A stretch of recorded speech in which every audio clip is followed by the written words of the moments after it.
My name is Anna Solorio Diaz, and I am a PSU student and future bilingual special education teacher. I come from a very close family, even though we are a very large family and a lot of us are in different parts of the country or different countries in general. My parents had to move back and forth from Mexico and the United States, so I had a lot of interruption in my K-12 experience. And by the time that I was in high school, I was working to help support my family through summers and sometimes through the school year as well. So that kind of all set me up for just not really being prepared for college. And while my parents wanted to help me and understood the value in education, they didn't understand how to find the resources that I needed. In 2018, I received a scholarship that kind of was my motivator to get back into school, and I knew that I wanted to do this. I ended up receiving that scholarship. It kind of jump-started my education.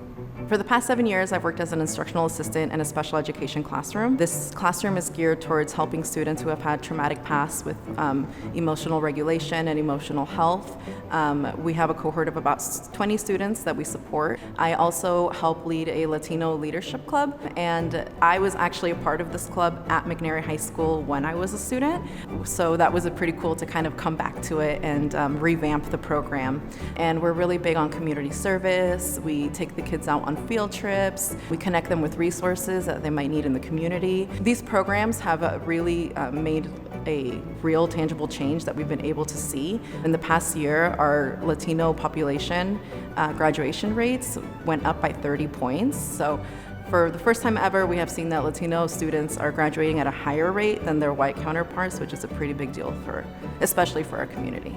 Scholarships have really made it financially possible for me to maintain a full-time enrollment while also working full-time as a student teacher. That's one of the things that I really value, and I am so appreciative when it comes to these scholarships because I don't think that I could be here living in Portland and being a full-time student if it wasn't for the generous donors. If I had to give advice to anybody considering going to college, I would say that even if they feel like they're out there alone, especially the first generation students, I think it's just always good to remember that there are people out here who are on your team, who are cheering you on.